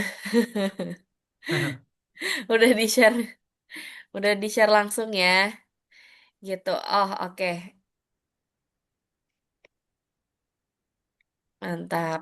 Nah, ini juga menurut dari Mas Edo sendiri ya. Jadi bak hunternya ini apakah bisa jadi profesi utama kalau dibandingkan dengan content creator kan hampir 11-12 lah ya gitu. Oh, sebenarnya banyak ya teman-teman yang profesi utamanya full time bug hunter. Tapi emang fokusnya cari bug karena ya nominalnya ya rewardnya itu kan juga lumayan ya, lumayan gede lah gitu. Jadi kalau teman-teman mau profesi utama ya nggak masalah sih. Tapi dalam artian cari terus ya, karena kan penghasilannya kan hanya dari situ gitu. Jadi tuh sebenarnya lebih bagus lagi untuk sampingan. Jadi tuh kalau teman lagi senggang atau mau lagi belajar, mau tes-tes tes apa ya? Tes ilmu lah. Kalau kita dapat ilmu baru, kita terapin langsung nih, implementasi langsung nih. Nah, itu bisa. Tapi kalau full time, oke-oke aja. Tapi itu dia. Kita harus emang tekun gitu kan. Karena ya kita nggak ada backupan lain gitu. Tapi emang menggiurkan banget kalau di bak bounty ini. Karena ya, apalagi yang luar ya, mainnya di dolar atau di euro gitu. Jadi tuh ya mantap lah gitu lah. Nah, berarti harus banyak-banyak belajar ya untuk kakak-kakak Nah, juga gitu. Jadi kita juga harus tetap update apa aja sih yang teknologi sekarang kan sudah makin banyak yang berubah gitu ya, udah makin terupdate juga gitu. Jadi kita harus selalu mencari yang terupdate juga gitu. Nah, jadi ini ada satu pertanyaan lagi mungkin ya dari Kak Niam gitu ya, buat analisa business logic vulnerability itu bisa aja tanpa verb atau enggak ya? Apakah harus alternatif script otomasi atau cukup SS atau record aja? apa-apa deh? Ya, Wah. jadi analisa bisnis logic vulnerable itu bisa aja tanpa verb atau enggak ya gitu. Apakah harus alternatif script otomasi atau cukup SS atau record aja? Oh, kalau mau analisa, sebenarnya nggak harus dari Bersit ya. Kalau dari komen aja bisa langsung pakai curgan CRL aja langsung send gitu, post atau apa gitu. Tapi kalau mau lebih enak pakai Bersit karena tuh lebih enak sih fiturnya kita bisa ngelihatnya parameter-parameternya, responsnya, requestnya lebih luas lah. Tapi sebelum ke Burp tadi kita lebih enak lagi analisa secara web application-nya mulai dari UI UI-nya gitu. Jadi tuh sebelum kita terjun ke dalam parameter atau endpoint-nya, kita analisa dulu secara UI-nya gitu. Kita Hmm, bisa aja sih. oke oke. Oke, siap. Oh, ini raise hand nih dari yang punya pertanyaan nih dari Kaniam. Boleh Boleh, boleh, Kaniam? Kak. Oke, thank you Kak. Mau tanya Bang, tadi Boleh, Kak. terkait apa yang SS sama Riko tadi, eh, berarti nanti waktu ngirim laporannya itu kalau makainya tadi apa, uh, tadi curl itu cukup itu aja di terminalnya atau harus sampai kayak bikin otomasi Python gitu ya Bang? Soalnya kan apa sempat pelajari juga yang dari Podwagger dan kebetulan ini kan Mm-mm. apa nggak bisa buat verb ya. Oh, Kok di oke, siap. tutorialnya itu mereka pakai Python gitu. Gue mikirnya apa harus bikin script kak gitu juga atau cukup tadi yang kayak Bang jelasin pakai curl aja Oke, gitu. siap, siap. Thank you Bang. Enggak sih, kalau kita bermainnya di Business Logic tuh jarang, Mas, pakai script. Jadi tuh, ya kalau teman-teman mainnya CSRF atau lain-lain, nah itu emang pakai script, harus dikirim scriptnya gitu kan, biar mereka analisa juga. Tapi kalau mainnya di Business Logic itu cukup sampai record. Nah, kalau di semua platform ya harusnya ada record ini ya record pada saat kita melakukan sebuah eksploitasi ya. Nah itu dilampirkan record sama SS-nya aja. Terus kalau saya biasanya request-nya aja saya send ke mereka. Tadi kita salin tuh request-nya, kita send dengan mereka, kita tandain variabelnya di sini gitu. Oke, thank you Bang. Oke, aman-aman.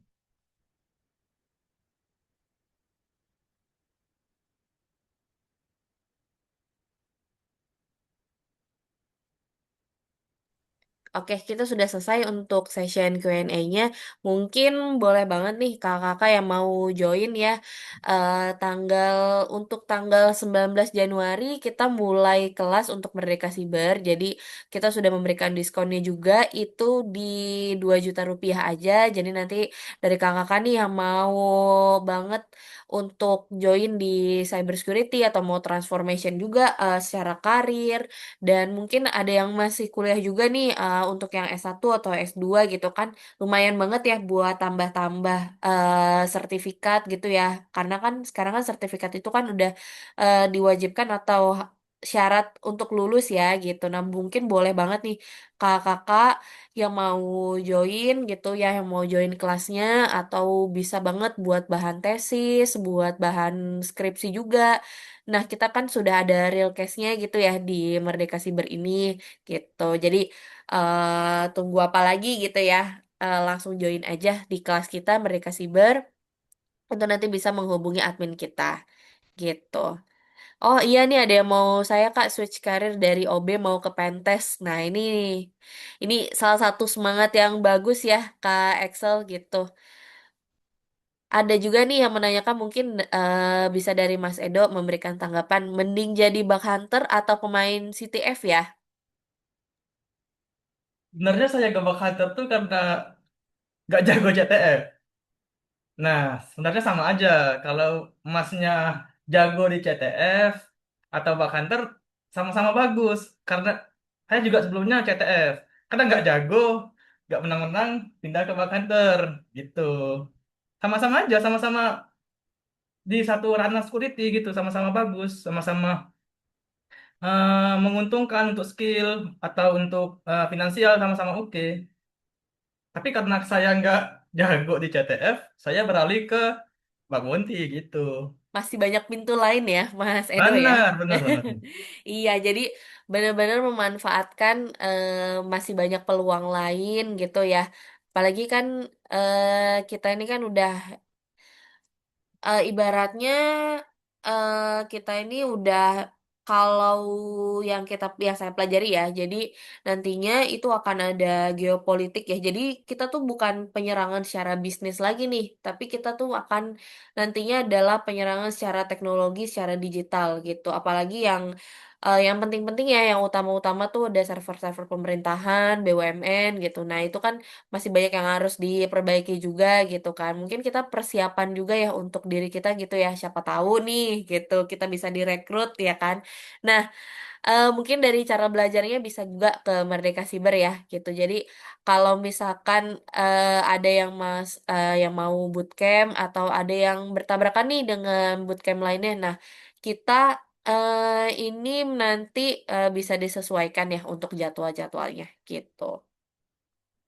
Mungkin dari Mas Edo bisa memberikan closing statement kali ya Mas ya. Jadi agar dari semua nih dari teman-teman semua nih yang sudah join pada hari ini ada sekitar 200 sampai 300 orang ya tadi ya partisipan itu bagaimana mungkin diberikan semangat ya untuk belajar cybersecurity lalu mendapatkan peluang lainnya jadi kita nggak fokus hanya di CTF mungkin bisa jadi bug hunter mungkin bisa yang lainnya juga gitu Mas mungkin boleh Mas Edo. Oke, apa ya? Mungkin teruslah belajar dan kalau kata orang-orang teman-teman komunitas komunitas tuh langsung saja terjun. Masih banyak bak-bak yang telah menunggu gitu. Gitu. Betul banget. Tapi kalau dari semasa kuliah nih Mas Edo itu eh awal belajarnya itu memang ada matkulnya atau memang dari awal semester 1 gitu ya udah mulai interest gitu sama cybersecurity. Oke, kebetulan kampus saya juga terutama ini ya. jurusan ya. Jurusannya Mm-mm. nge-support untuk di security. Walaupun security-nya ini mulainya dari semester berapa ya? Semester 6 kali ya. Nah, itu kan udah agak-agak ujung gitu. Nah, jadi tuh sebelumnya tuh fundamentalnya kita sendiri yang bangun untuk yang security ini. Nah, jadi tuh mungkin kalau ada teman-teman yang masih kuliah dari mulai awal lah gitu kayaknya langsung aja kulik-kulik karena saya lihat ya apalagi di CTF ya. CTF itu banyak itu anak-anak baru yang baru kuliah itu udah mungkin bisa dilihat top top 50 top 10 ya Indonesia kan gitu. Langsung saja kalau kita nunggunya pas ada mata kuliah itu jadi lambat ya. Apalagi kalau kuliah kan ada gemastik gitu kan. Nah, gemastik itu persiapannya mungkin dari maba gitu. Kalau kita baru semester akhir baru mau mulai ya sudah nggak meta lagi gitu. Nah, jadi tuh belajarlah langsung gitu, jangan menunggu. Jadi tuh kita jemput bola gitu. Kita belajarnya sebelum ada materi kita duluan gitu. Betul, jadi nunggu kesiapan dari kita, baru nanti rezeki akan berdatangan ya. Benar, benar. Oke, kalau gitu untuk untuk gimana sih caranya untuk daftar ya, daftar bootcamp batch 23 ini. Jadi nanti untuk link pendaftarannya mungkin bisa dilihat dari comment section. Itu link pendaftarannya di https://merdekacyber.com. Terus nanti pilih aja security engineer untuk yang batch 23. Kita juga memberikan silabus lengkapnya juga. Jadi untuk bagaimana sih caranya untuk sertifikatnya ya, untuk klaim sertifikatnya, mungkin boleh dari admin,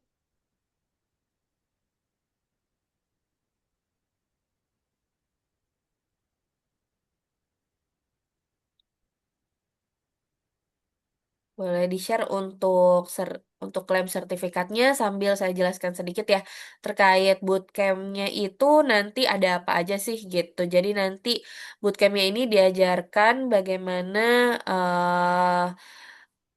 mendapatkan aspek keamanan siber, jadi mulai dari fundamentalnya, pengenalan Linux-nya juga, fundamental jaringan, network ya, hingga teknik pentesting tingkat yang lebih mateng ya, lebih lanjut gitu. Jadi nanti para pesertanya juga akan mempelajari bug bounty-nya, tips and triknya, web application network, infrastruktur, mobile application, terus sama WiFi dan ATM pentesting.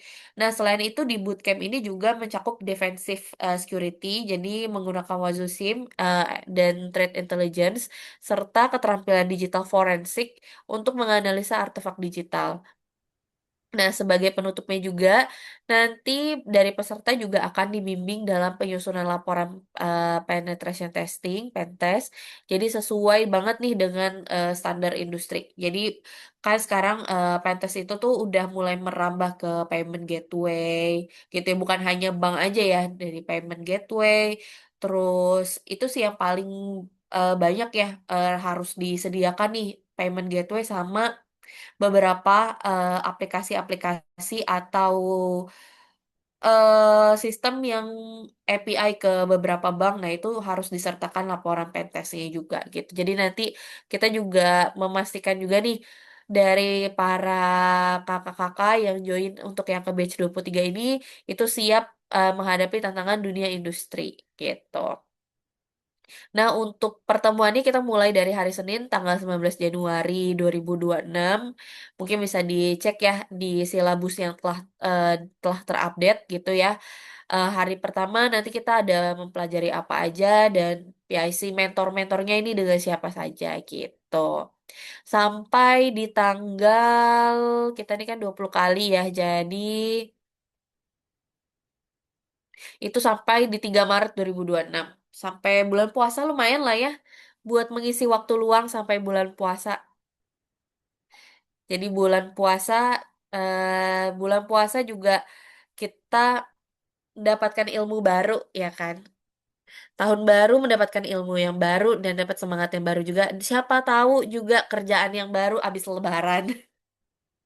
Gitu ya kakak-kakak semuanya. Untuk link sertifikatnya nanti akan diinformasikan oleh admin kita sebentar ya. Kayak oke, closing dulu.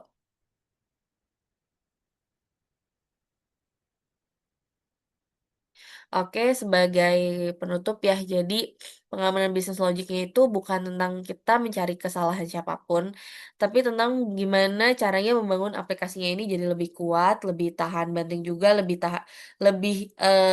siap digunakan untuk menghadapi penyalahgunaan gitu ya. Karena kan sekarang itu kita ngebangun aplikasi itu bukan hanya untuk ya sekedar ya udah bangun apa namanya kita deployment gitu kan ya nggak hanya itu aja kan tapi kita juga harus sudah mempersiapkan bahwa FDS-nya bagaimana fraud detection sistemnya lalu vulnerability-nya ada tesnya atau enggaknya nah itu kan harus dicek juga nah setiap alur bisnis yang kita pahami itu kita juga harus memikirkan logiknya gini.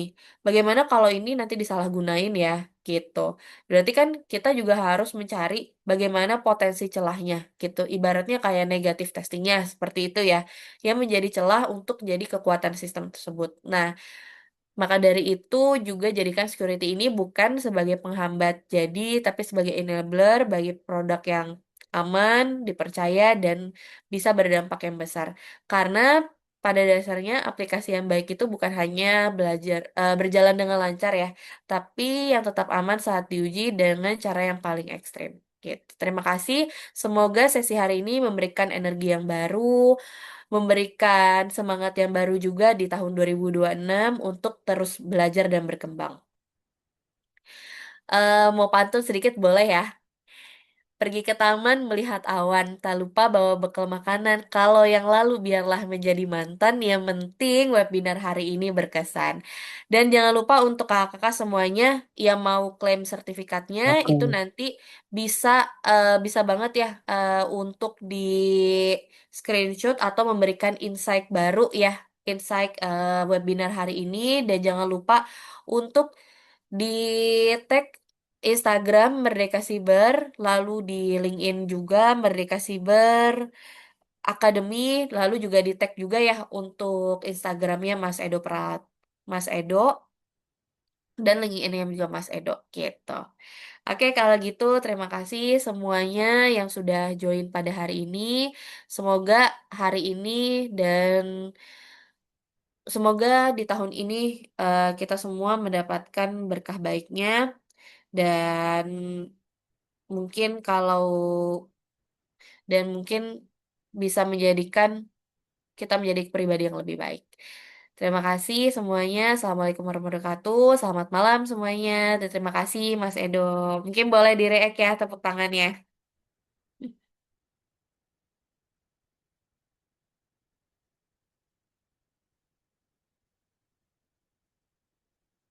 Oke, klaim sertifikatnya nanti ditutup jam 23.59 ya kakak-kakak semuanya.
Ya, ini gambaran dashboardnya ya untuk pembelajaran di batch 23. Dan untuk klaim sertifikatnya nanti ditutup jam 23.59 hari ini. Jadi nanti pastikan untuk datanya benar ya kakak-kakak semuanya.